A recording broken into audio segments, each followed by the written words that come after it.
మనం తినే ఫుడ్స్ దేశ ఆర్థిక వ్యవస్థను ప్రభావితం చేస్తాయా? అవునని అంటుంది 2026 ఎకనామిక్స్ సర్వే. సాధారణంగా ఇంపోర్ట్స్, ఎక్స్పోర్ట్స్, ఇన్ఫ్లేషన్ ఇలాంటి విషయాల గురించి చెప్పే ఎకనామిక్స్ సర్వే ఈసారి నాన్ కమ్యూనికబుల్ డిసీజెస్ అంటే అసంక్రమిత వ్యాధుల గురించి కూడా ప్రస్తావించింది. Ultra processed foods, packed items వల్ల ప్రజల ఆరోగ్యం దెబ్బతింటుందని పేర్కొంది. దేశంలో పెరుగుతున్న ఒబేసిటీ సమస్యలు, mental health issues, social media వాడకం, లైఫ్ స్టైల్ వ్యాధుల గురించి ఆర్థిక సర్వే ప్రజలను అలర్ట్ చేస్తుంది. వీటి వల్ల దేశ ఎకానమీకి ఎలాంటి నష్టం జరుగుతుందనే అంశాలపై కూడా ఆర్థిక సర్వే లోతుగా విశ్లేషణ చేసింది. ఆర్థిక సర్వే అంటే ఏంటి? దీన్ని ఎవరు విడుదల చేస్తారు? దీనికి ఉన్న ప్రాముఖ్యత ఏంటి? ఆర్థిక సర్వే అనేది భారత ప్రభుత్వ అధికారిక పత్రం. ఇది గడిచిన ఆర్థిక సంవత్సరంలో దేశం సాధించిన వృద్ధిని, ఎదుర్కొన్న సవాళ్లను విశ్లేషిస్తుంది. సింపుల్ గా చెప్పాలంటే దేశ ఆర్థిక పరిస్థితి గురించి ఎలా ఉందో చెప్పి ఆర్థిక శాఖకు మార్గనిర్దేశం చేసే ఒక రిపోర్ట్. ఈ డాక్యుమెంట్ పబ్లిక్ డొమైన్ లో అందుబాటులో ఉంటుంది కాబట్టి ఎవరైనా ఈ డాక్యుమెంట్ లోని విషయాల గురించి తెలుసుకోవచ్చు. వ్యవసాయం, పారిశ్రామిక ఉత్పత్తి, ఉపాధి, ద్రవ్యోల్బణం, ఎగుమతులు, దిగుమతుల వంటి కీలక రంగాలకు సంబంధించిన గణాంకాలను ఈ రిపోర్ట్ లో పొందుపరుస్తారు. కేంద్ర ఆర్థిక శాఖలోని ఆర్థిక వ్యవహారాల విభాగం ఈ డాక్యుమెంట్ ను తయారు చేస్తుంది. ఆర్థిక శాఖ ముఖ్య సలహాదారు ఈ నివేదిక రూపకల్పనను పర్యవేక్షిస్తారు. బడ్జెట్ ప్రవేశపెట్టే ఒక రోజు ముందు పార్లమెంట్ లో ఆర్థిక మంత్రి ఈ డాక్యుమెంట్ ను ప్రవేశపెడతారు. ఈ ఏడాది కూడా బడ్జెట్ ప్రవేశపెట్టే ముందు ఈ ఎకనామిక్స్ సర్వే వివరాలను పార్లమెంట్ లో ప్రవేశపెట్టారు. అయితే ఎప్పటిలాగా కాకుండా ఈసారి ప్రజల జీవన శైలి వ్యాధుల గురించి ప్రత్యేకంగా ప్రస్తావించారు. వీటి వల్ల ఎలాంటి సమస్యలు కొని తెచ్చుకుంటున్నారు, ఇవి వారిని, వారి కుటుంబాలను ఏ విధంగా ప్రభావితం చేస్తున్నాయి, దేశవ్యాప్తంగా ఈ పరిస్థితి ఉండటం వల్ల ఎకానమీపై ఎలాంటి ప్రభావం పడుతుంది, ఇలాంటి అంశాలను ఈ సర్వేలో పొందుపరిచారు. 2026 ఎకనామిక్స్ సర్వేలో ఉన్న అంశాలేంటి? ముఖ్యంగా ఈ సర్వేలో అసంక్రమిత వ్యాధులు, ప్రివెంటివ్ లైఫ్ స్టైల్ డిసీజెస్ మీద పలు గణాంకాలను పొందుపరిచారు. వీటి వల్ల మన ఆర్థిక వ్యవస్థకు ఎలాంటి ముప్పు పొంచి ఉంది అనే విషయాన్ని ప్రస్తావించారు. మన దేశం ప్రధాన బలం జనాభాలో యువత ఎక్కువగా ఉండటం. దురదృష్టవశాత్తు ఈ బలానికి ఇప్పుడు అసంక్రమిత వ్యాధులు ఒక స్లో పాయిజన్ లా మారుతున్నాయి. ఒకప్పుడు 60 ఏళ్లు దాటిన వారికి వచ్చే బీపీ, షుగర్, గుండె జబ్బులు ఇప్పుడు 30 ఏళ్ల యువతలోనే కనిపిస్తున్నాయి. ఇది కేవలం ఒక వ్యక్తి ఆరోగ్య సమస్య మాత్రమే కాదు, దేశం ఎదుగుదలకు సైతం పెను సవాలుగా మారుతుంది. యువత ఈ వ్యాధుల బారిన పడితే అది కేవలం ఆ కుటుంబానికి మాత్రమే భారం కాదు, దేశ ఆర్థిక వ్యవస్థకు ఇది నష్టం చేస్తుంది. దీర్ఘకాలిక చికిత్సల వల్ల కుటుంబాల పొదుపు మొత్తం ఆసుపత్రుల పాలవుతుంది. ఇన్సూరెన్స్లు లేకపోవడం లేదా కొన్ని వ్యాధులకు ఇన్సూరెన్స్లు వర్తింప చేయకపోవడం వల్ల ప్రజలు తాము చేసుకున్న సేవింగ్స్ ను ఖర్చు పెట్టాల్సిన పరిస్థితి. దీనినే అవుట్ ఆఫ్ పాకెట్ ఎక్స్పెండిచర్ అంటారు. దీనివల్ల మధ్యతరగతి కుటుంబాలు పేదరికంలోకి వెళ్లే ప్రమాదం ఉంటుంది. ఆయా కుటుంబాలకు ఆర్థికంగా కోలుకోలేని నష్టం జరుగుతుంది. అలానే ప్రజలు అనారోగ్యాల బారిన పడటం వల్ల కంపెనీలు కూడా మానవ వనరులను నష్టపోతాయి. ఇన్సూరెన్స్ కంపెనీల లాభాలు కూడా తగ్గిపోతాయి. ఎకనామిక్స్ సర్వే ప్రస్తావించిన వ్యాధులేంటి? మనం అభివృద్ధి వైపు అడుగులు వేస్తున్న క్రమంలో మన జీవన శైలి పూర్తిగా మారిపోయింది. గంటల తరబడి కంప్యూటర్ల ముందు కూర్చోవడం, శారీరక శ్రమ లేకపోవడం, జంక్ ఫుడ్ కు అలవాటు పడడం మరియు విపరీతమైన ఒత్తిడి వల్ల ప్రజలు జీవన శైలి వ్యాధుల బారిన పడుతున్నారు. క్యాన్సర్, గుండె జబ్బులు, షుగర్, బీపీ, ఊబకాయం అలానే మానసిక వ్యాధుల వల్ల యువత జీవితాలు భారంగా మారిపోతున్నాయి. భారతదేశంలో సంభవిస్తున్న ప్రతి 10 మరణాలలో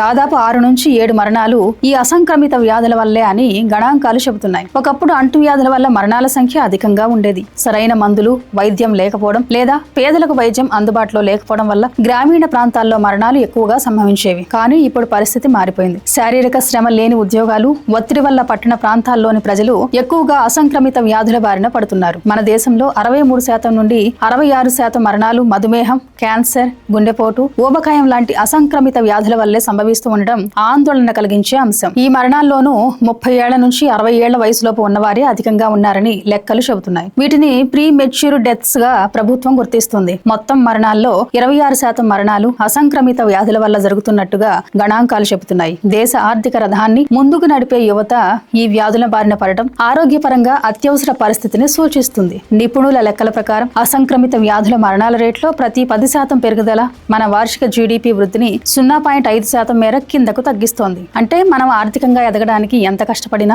ఈ వ్యాధులు మన వేగాన్ని వెనక్కి తగ్గిస్తున్నాయి. ఉదాహరణకు దేశం 7% వృద్ధి సాధించాల్సిన చోట కేవలం అనారోగ్య కారణాల వల్ల అది 6.5% దగ్గరే ఆగిపోవచ్చు. ఈ 0.5% విలువ లక్షల కోట్ల రూపాయలు ఉంటుంది. వరల్డ్ ఎకనామిక్ ఫోరం ప్రకారం 2012 నుంచి 30 వరకు మధ్యన సంభవించే అసంక్రమిత వ్యాధుల వల్ల మన దేశం 4.58 ట్రిలియన్లు నష్టపోతుందని అంచనా. అంటే ఇండియన్ కరెన్సీలో దాదాపు 380 లక్షల కోట్లు. ఇది మన ఒక ఏడాది జీడీపీ కన్నా 2 ఎక్కువ.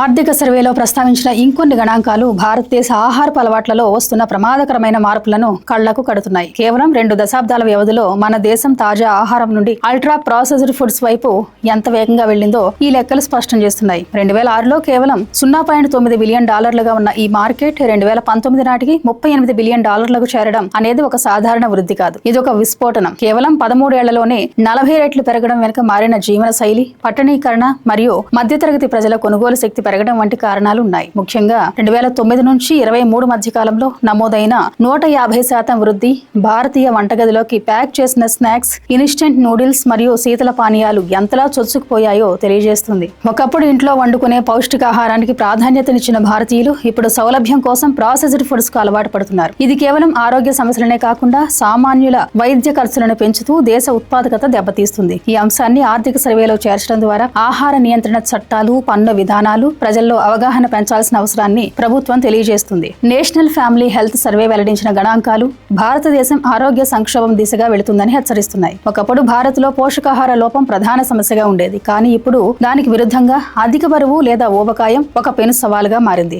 దాదాపు ప్రతి 4 మహిళల్లో ఒకరు, ప్రతి 5 పురుషుల్లో ఒకరు ఈ సమస్యతో బాధపడటం అనేది కేవలం వ్యక్తిగత ఆరోగ్య సమస్య కాదు. ఇది దేశ ఆర్థిక ముఖచిత్రాన్ని మార్చే ప్రమాద ఘంటిక. అన్నిటికంటే ఆందోళన కలిగించే విషయం పిల్లల్లో పెరుగుతున్న ఊబకాయం. 2020లో 3.3 కోట్లుగా ఉన్న ఈ సంఖ్య 2035 నాటికి 8 కోట్లు దాటుతుందని అంచనా వేయడం వల్ల మన భవిష్యత్తు తరాల ఆరోగ్యంపై ఆందోళన కలగజేస్తుంది. చిన్న వయసులోనే అధిక బరువు బారిన పడటం వల్ల టైప్ 2 మధుమేహం, రక్తపోటు వంటి దీర్ఘకాలిక వ్యాధులు బాల్యంలోనే మొదలయ్యే అవకాశం ఉంది. ఇది వారి శారీరక ఎదుగుదలనే కాకుండా మానసిక ఆరోగ్యం మరియు విద్యా సామర్థ్యంపై కూడా ప్రతికూల ప్రభావం చూపుతుంది. నేటి పిల్లలే రేపటి దేశ శ్రామిక శక్తి. 2035 నాటికి ఊబకాయం బారిన పడే 8.3 కోట్ల మంది పిల్లలు యువతగా మారినప్పుడు దేశ ఉత్పాదకత గణనీయంగా తగ్గే ప్రమాదం ఉంది. అనారోగ్యంతో ఉన్న శ్రామిక శక్తి వల్ల పని దినాలు తగ్గడం, వైద్య ఖర్చులు పెరగడం మరియు తక్కువ వయసులోనే వైకల్యం లేదా మరణాలు సంభవించడం వంటివి దేశ ఆర్థిక ప్రగతిపై ప్రభావం చూపనుంది. ఎన్సీడీలు కేవలం దేశానికే కాదు, సామాన్య మధ్యతరగతి కుటుంబాల ఆర్థిక పరిస్థితిని అతలాకుతలం చేస్తున్నాయి. ఆరోగ్యంగా ఉన్న కుటుంబం ఏడాదికి సగటున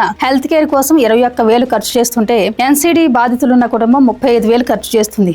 అంటే దాదాపు 67% అదనపు భారం. క్యాన్సర్ లేదా గుండె జబ్బుల చికిత్స కోసం చేసే అవుట్ ఆఫ్ ప్యాకెట్ ఎక్స్పెండిచర్ వల్ల ఏటా లక్షలాది కుటుంబాలు దారిద్ర్య రేఖకు దిగువకు పడిపోతున్నాయి. ఎన్సీడీ చికిత్స అనేది జీవితకాల ప్రక్రియ. దీనివల్ల పొదుపు తగ్గిపోవడమే కాకుండా ప్రొడక్టివ్ అవర్స్ కూడా తగ్గిపోతున్నాయి. ఆర్థికవేత్తలు మరియు ఆరోగ్య నిపుణులు ఈ సమస్యను ఎదుర్కోవడానికి కొన్ని సూచనలు చేస్తున్నారు. చక్కెర ఎక్కువగా ఉండే పానీయాలు, అధిక ఉప్పు కలిగిన జంక్ ఫుడ్స్ పై భారీగా పన్నులు విధించాలని, ఆ ఆదాయాన్ని హెల్త్ ఇన్ఫ్రాస్ట్రక్చర్ కోసం వాడాలని సూచిస్తున్నారు. చిన్నపిల్లలను ఆకర్షించే జంక్ ఫుడ్ ప్రకటనలపై కఠినమైన నియంత్రణలు ఉండాలి. ముఖ్యంగా ప్రైమ్ టైమ్ టీవీ షోలలో ఇలాంటి యాడ్స్ రాకుండా చూడాలి. ప్రతి ఫుడ్ ప్యాకెట్ పైన అందులో ఉండే కొవ్వు, చక్కెర, ఉప్పు శాతాలను సులభంగా అర్థమయ్యే రీతిలో ముద్రించాలని నిపుణులు సూచిస్తున్నారు. ప్రభుత్వం కేవలం ఆసుపత్రుల మీద మాత్రమే కాకుండా యోగా, వ్యాయామం మరియు సరైన పోషకాహారంపై ప్రజల్లో అవగాహన పెంచే కార్యక్రమాలకు బడ్జెట్ లో ప్రాధాన్యత ఇవ్వాలంటున్నారు. మొత్తంగా భారత ఆర్థిక సర్వేలో ఎన్సీడీల ప్రస్తావన రావడం భారతీయులను అలర్ట్ చేస్తుంది. అభివృద్ధి అంటే కేవలం రోడ్లు, రైళ్లు, ఫ్యాక్టరీలు మాత్రమే కాదు,